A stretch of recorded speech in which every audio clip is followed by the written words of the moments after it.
Hi guys, we are back. I know it's been a minute. I co-run this community collective platform called Machine Cinema, if you've been following me, and it has taken off. We've done so many events ever since the end of the year. It just kind of exploded. We've been done events in Tokyo, Seoul, New York, Atlanta, Park City, Sundance, so all over the place. And that has just consumed my time, and I haven't had time to sit down and do YouTube, unfortunately. But I'm gonna try to get back into it, get back to a routine of doing it. But it's weird. There are a lot of people who are interested in how to do AI creatively and how to use it in their film or TV or ads or marketing process and all of that. And so we've really embraced that and lean into it and, slowly built a community. So if you are interested in that, feel free to ping me and you can join the WhatsApp community that we have out there, as well as we have a newsletter, we have podcasts, we have all this kind of stuff to support creators and feature AI creators out there. Anyway, all that aside, let's get into today's topic, which is AI studios. If you look at fabric.ai, that's fbrc.ai, I'll link the report in the show notes. Fabric.ai did a really cool report about all the AI studios that are out there. There's a lot of AI first studios, including the one that I run, or co-run, called Fantastic Day, where we do, music videos, commercial work, branding work. We do all of that with directors and brands and musicians, etc. We create AI content. There's a lot of studios out there right now that are declaring themselves upfront as AI first agencies or AI first studios.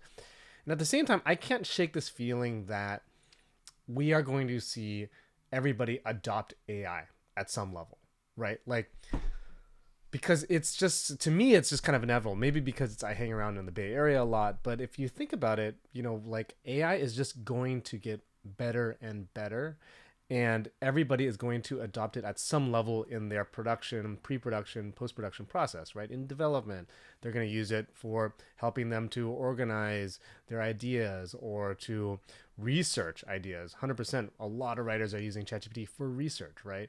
And then you get into production where, obviously there's hundreds of millions of dollars going into image and video models, right? And everything, including AI editors and all of that. And that's into post, right? Including storyboarding. All of that is being heavily disrupted and or innovated within AI. So for me, we've had so much progress in a year. We're going to have even more progress in 2 years, 3 years, 4 years.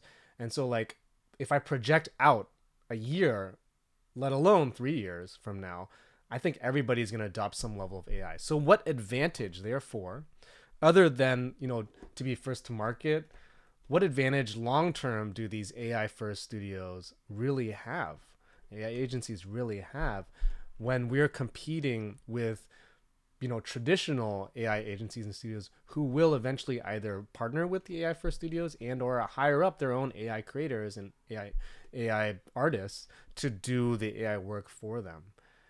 And so at that level, everybody becomes an AI studio. Everybody becomes an AI agency. And what does that world look like?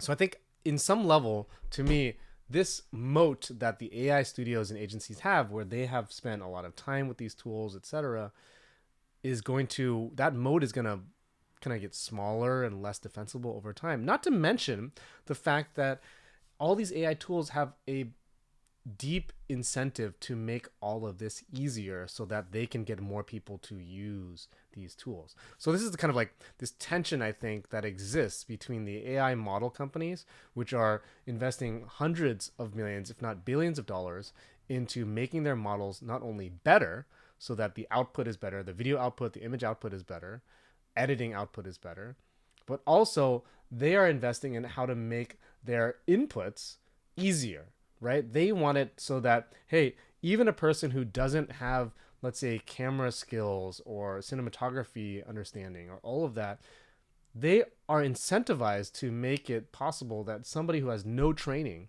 can create a better and better video over time. This is the inevitability to me, right? And at the same time, that tension rubs up against studios who are trying to build a moat around what they can do. And there are plenty of conversations about whether taste is a defensibility, craft is something that makes it defensible, and uh, network and all of that. Maybe network and distribution. These are like maybe the 4 or 5 things that people constantly list as things that make, what makes Hollywood special and defensible against a wave of AI tools and innovation. At the same time, I can't help but think that that rubs up exactly against this tension of the AI models, making things easier. And so, therefore, what is the real defense of an AI studio long term beyond the fact that they can create IP, beyond the fact that they have a network, etc.? It's going to be very murky to me. So I'm not clear how that's going to shift. I think that at some level, everybody becomes an AI enabled something. And eventually we get to a scenario where, hey, I can talk to ChatGPT or Claude or any of these LLMs and create a film or a music video very rapidly at a high level of quality with very little training. Just an idea. And to be honest, I think that to me is the aspiration, right? Like that maybe more empathy and more understanding comes out of a world in which everybody in the world can create a film about their experiences. And so we are going to see a higher volume of content from a larger group of people out there. We'll get to see what their stories mean. Because right now we get a lot of, frankly, very Americanized content, right? And it pushes forward an American viewpoint and culture and worldview. And what AI might enable, or at least the hope is that it's enabling this global movement of people to create content at that level, at this Hollywood level. And that might take a few years or it might take a year, but I think the result of that is we get to see, hey, stories that we usually don't get to hear about, stories that usually no one was paying attention to.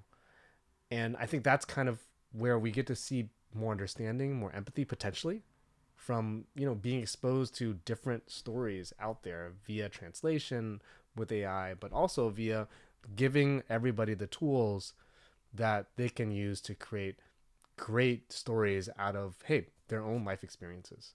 So for that reason, I have no idea how the AI studio universe is going to work. I have no idea how it's going to evolve, etc. I am very optimistic that we're all going to navigate it somehow. But again, I don't know what makes AI studios defensible. I'm very curious what you guys think out there.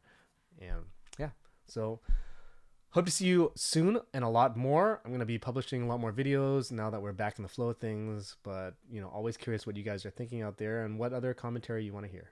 So talk soon.